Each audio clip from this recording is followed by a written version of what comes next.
Episode की starting में हम देखते हैं सर्वेंट बोलता है कि विलियन वैली मरे हुए लोगों के लिए स्थापित करी गई है। अगर आप नहीं मरते हो तो इसका मतलब है आप यहाँ एग्जिस्ट नहीं करते हो। जियो यान उन्हें खाता हुआ रोकता है और कहता है कि आप लोगों को यहाँ से बाहर निकलना पड़ेगा। तो वो बोलता है कि हाँ, यहाँ से वेस्ट डायरेक्शन में आप 6 महीने तक चलते रहो और आप बाहर निकल जाओगे और आपको कुछ लोग भी मिलेंगे मरे हुए, तो उन्हें मेरी शुभेच्छाएं भी देते हुए जाना। मिस्टर तेंगशन बोलते हैं कि मुझे विश्वास नहीं हो रहा कि ये सच है, क्योंकि मैंने पहले पढ़ा हुआ है ये सब कुछ। तो जियो यान बोलता है कि हमें खाना सर्व कर दो और वो लोग खाना एंजॉय करते हैं। और जियो यान पूछता है मिस्टर तेंगशन से कि यहाँ से बाहर जाने का क्या कोई और उपाय है। तो मिस्टर तेंगशन बताते हैं कि ये 100 साल से एग्जिस्ट करती है और ये सबसे डार्केस्ट अंडरग्राउंड वर्ल्ड है। तो जियो यान बोलता है कि इससे बढ़िया तो होता है कि हम लावा वाली रिवर में कूद के मर जाते, और उनसे पूछता है कि इन सारे खाने का कितना पैसा हुआ। तो वो बोलते हैं कि सिर्फ 2 लड़ाई।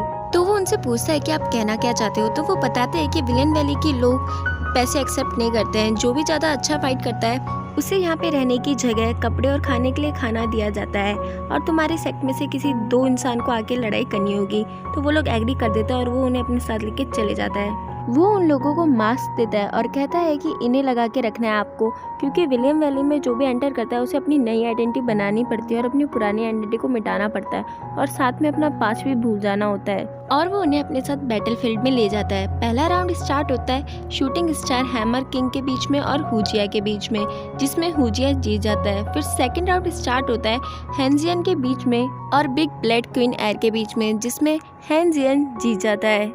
फिर हमें दिखाया जाता है वो लोग रूम में आते हैं। जियो यान बोलता है कि आपके पास कोई अच्छा सा डॉक्टर है तो प्लीज़ यहाँ पे भेज दीजिए मिस्टर तेंगशन के लिए। वो एक मिस्टर तेंगशन के लिए डॉक्टर भेज देता है और वो दूर से मिस्टर तेंगशन की बीमारी के बारे में बता देते हैं।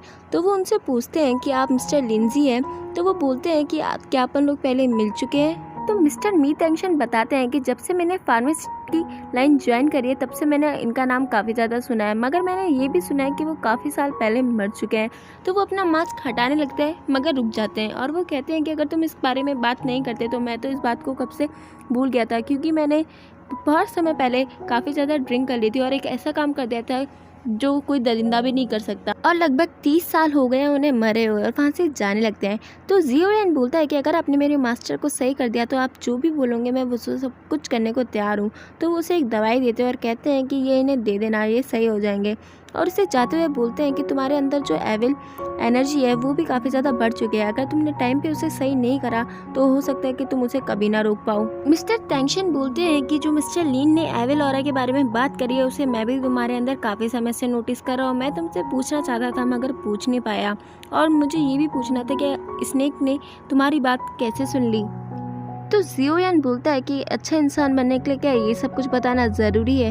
तो वो बोलते हैं कि मिस्टर लीन वहाँ से भाग आए क्योंकि वो डरते थे। वहाँ पे रहने वाले सभी लोगों ने संत के हाथों के नाम से जानते थे। तो जियो यान बोलता है कि मैं स्नेक पीपल के क्लैन से मिल चुका हूँ। तो वो बोलते हैं कि ये कहना मुश्किल है कि तुम अच्छे इंसान हो या बुरे, और तुम्हें देख के तो ऐसा लग रहा है कि अब तक तुम्हारी तबीयत काफ़ी ज़्यादा ख़राब हो जानी चाहिए थी, मगर ऐसा नहीं हुआ क्योंकि किसी ने तुम्हारी सारी बुरी शक्तियों को ब्लॉक कर दिया है। फिर वो स्पिरिचुअल वर्ल्ड में जाता है और स्पिरिचुअल वर्ल्ड का नज़ारा देख के वो काफ़ी ज़्यादा हैरान होता है। वो हर तरफ ग्रैंडल मास्टर को ढूंढता है मगर ग्रैंडल मास्टर से कहीं नज़र नहीं आते हैं।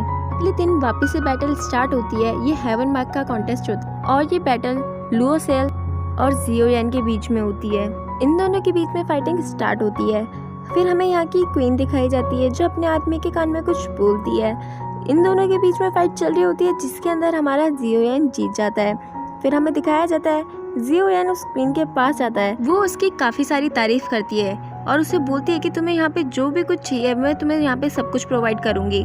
तो वो उनसे बोलता है कि हमें यहाँ से बाहर जाना है तो आप मुझे रास्ता बताओ। तो वो बोलते हैं कि यहाँ से बाहर जाने का कोई रास्ता नहीं है। तो जियो यान बोलता है अगर ऐसी बात है तो ये जो आप फूड लाते हो तो ये कहाँ से आता है। तो वो बोलते हैं कि तुम इतने टाइम से विलियन वैली में रह रहे हो तो तुमने यहाँ पे बारिश होते हुए तो देखा होगा, तो ऑफकोर्स ये बारिश से पैदा हुआ अनाज है। तो जियो यान बोलता है ये आप ये बोल रहे हो कि यहाँ से बाहर जाने का कोई रास्ता नहीं है, इससे बेहतर तो ये है कि आप ये बोल दो कि आप हमें यहाँ से जाने नहीं देना चाहती हो। तो वो बोलती है कि तुम जो समझना चाहती हो वो समझ सकते हो, अगर तुम्हें यहाँ के अरेंजमेंट अच्छे नहीं लगे तो मैं खुद तुम्हारे लिए सब कुछ अरेंज करूँगी। तो वो बोलता है कि नहीं, हमें बस यहाँ से बाहर जाना है तो आप हमें रास्ता बताओ। वो बोलती हैं कि जियान एकेडमी के सभी लोग तुम्हारे पीछे पड़े हैं, तुम्हें और तुम्हारे साथियों को, और मिस्टर तेंगशन को पीछा कर रहे हैं वो लोग ताकि उन्हें पकड़ सके। तो वो बोलता है कि आपको इतना सब कुछ पता है तो ये आपको कैसे पता चला? किस सोर्स के थ्रू आपने इन बारों को पता लगाया? क्या ये बारिश की तरह तो नहीं कि आसमान से टपके हो? जियो यान अपना मास्क उतारता है और कहता है कि मुझे यहाँ पे इसको लगाने की कोई ज़रूरत नहीं है, क्योंकि मैं यहाँ पे रहना ही नहीं चाहता हूँ। तो वो उसे खिड़की खोलती है और वो वहाँ का नज़ारा दिखाती है और कहती है कि विलेन वैली में जितने भी लोग आते हैं वो यहाँ पे खुशी खुशी रहते हैं। बुरे लोगों के पास हजारों रास्ते होते हैं, मगर जो अच्छे लोग होते हैं उनके पास कुछ ही रास्ते होते हैं। तो जियो यान बोलता है कि ऐसा आपको लगता है कि जो लोग यहाँ पे रहते हैं वो खुश है, मगर इनके मास्क के पीछे जो छुपा है वो कोई नहीं देख सकता है।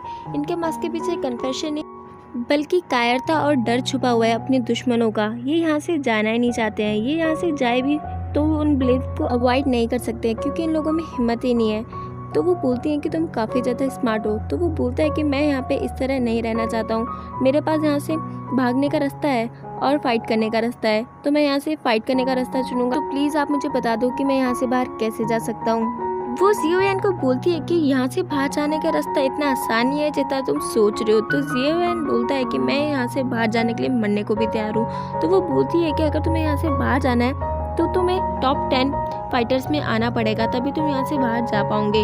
और अगर तुमने किसी को मार दिया तो तुम्हें उसका ट्रेजर भी मिल जाएगा। तो जियो यान बोलता है कि मुझे इन सब चीज़ की ज़रूरत नहीं है, क्योंकि आज जो मैंने जिससे फाइट करी थी लॉन सेल से, वो मुझे बुरा इंसान नहीं लगा। और पता नहीं कि वो बुरा है भी या नहीं, क्योंकि जब मैंने उससे फाइट करी तो उसके बाद उसने मुझसे बदला नहीं लिया। जियो यान वापिस से स्पिरिचुअल वर्ल्ड में जाता है, मगर उसे ग्रैंड मास्टर अभी भी नहीं मिलते हैं। फिर वो अपना वेपन निकालता है और उसके ऊपर हाथ रख के वापिस से टेक्निक पढ़नी स्टार्ट कर देता है। और जब वो अपनी आंखें खुलता है तो वो अपने आप को काफ़ी बर्फीली जगह पे पाता है। उसके सामने एक इंसान खड़ा हुआ मिलता है। तो वो उससे पूछता है कि आप मुझे बताएंगे कि अभी मैं कहाँ पे हूँ और इस जगह का क्या नाम है। तो वो उससे बोलते हैं कि क्या तुम मुझसे पूछ रहे हो? तो वो बोलता है क्या तुम मुझे इतनी जल्दी भूल गए? मेरे को मारने के बाद भी तुम मुझे भूल गए। फैन लव उससे उसका वेपन ले लेता है और उससे बोलता है कि चलो बताओ कि तुम क्या सीखना चाहते हो। तो वो बोलता है कि मुझे तुमसे कुछ नहीं सीखना है, मुझे यहाँ से जाने दो। तो वो बोलता है कि तुम सोल डिवाइडिंग टेक्निक सीख रहे थे, तुम्हें क्या लगा कि मैं तुम्हें पहचानूंगा नहीं? इसमें काफ़ी सारे कोड्स लगते हैं तुम्हें नेक्स्ट लेवल पे ले जाने के लिए। और उसे उसका वेपन दे देता है और कहता है कि तुम्हें पता है मैंने अपना नाम सोल डी इंक्रिशन क्यों रखा है? क्योंकि मैं काफ़ी बार मर के वापस से जिंदा हो चुका हूँ और मुझे पता है कि विलेन वैली में तुम्हारी लड़ाई है और उसको जीतने के लिए तुम्हें ये टेक्निक ज़रूरी है। जियो यान बोलता है कि इससे बढ़िया तो है कि मैं उनके हाथों में मर जाऊँ, क्योंकि मैं अब नहीं चाहता कि मेरी वजह से मेरी मॉम, मेरे टीचर, मेरे पूर्वजों और मेरे चाहने वाले सभी लोगों को अपना सर झुकाना पड़े। तो वो बोलता है कि जब भी अब प्रैक्टिस की बात आती है तो क्या अच्छा और क्या बुरा। मेरा एक भाई था जिसको तुम लोग फाइटिंग किंग के नाम से जानते थे, वो मर गया। तो तुम्हें क्या लगता है, क्या उसने कुछ भी रिमार्क्स छोड़ा अपने पीछे? तो चलो मैं तुमसे शर्त लगाता हूँ, अगर तुमने मुझे हरा दिया या और मुझे एलिमिनेट कर दिया तो मैं अपनी हार मान लूंगा और जो तुम कह रहे हो वो सब कुछ मानूंगा। और अगर तुम हार गए तो तुम्हें यहाँ पे हमेशा हमेशा के लिए रहना पड़ेगा।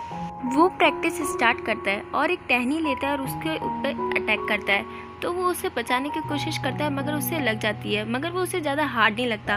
तो वो उसे बोलता है कि ये तो काफ़ी सॉफ्ट है। तो वो बोलते हैं कि तुम्हारे हाथ में जो वेपन है इसके अंदर से तुम्हारे अंदर एक फायर ट्रांसफ़र हुई है, जिसकी वजह से तुम्हें चीज़ें सॉफ्ट और हार्ड लग सकती है। वो रियल लाइफ में बैटल स्टार्ट करता है। जैसे जैसे फैनला उसे सिखा रहा होता है वो वैसे वैसे फाइट स्टार्ट करने चालू कर देता है। जियो यान बोलता है कि मैं अब अपने अंदर पहले से भी ज़्यादा हेट को महसूस कर पा रहा हूँ। मुझे नफरत हो रही है अपने मॉम से, क्योंकि उन्होंने तुम्हारा सोल पैलेस ज्वाइन नहीं करा है। और मुझे नफरत हो रही है मेरे पापा से, क्योंकि जब बचपन में मेरी पावर्स डिस्ट्रॉय हो गई थी उन्होंने मुझे हेल्प नहीं किया था जब लोग बाग मुझे बुली करते थे। और मुझे नफरत हो रही है ग्रैंड मास्टर से। मैं सोल हॉल की टेक्निक सीखना चाहता था, मगर उन्होंने मुझे नहीं सीखने दी। और मुझे नफरत हो रही है होतियन, होजिया, जिनजोई और जुनैर से, क्योंकि मैंने उनका हमेशा साथ दिया मगर उन्होंने मेरा साथ नहीं दिया। फैलना उसे गले लगाता है और उसे कहता है कि तुम अब बिल्कुल सही जगह जा रहे हो। अब मैं तुम्हें जैसा बोलूँगा तुम्हें वैसा ही करना है, क्योंकि हेट से ही तुम जिंदा रह सकते हो। और इसी के साथ हमारा ये एपिसोड खत्म हो जाता है।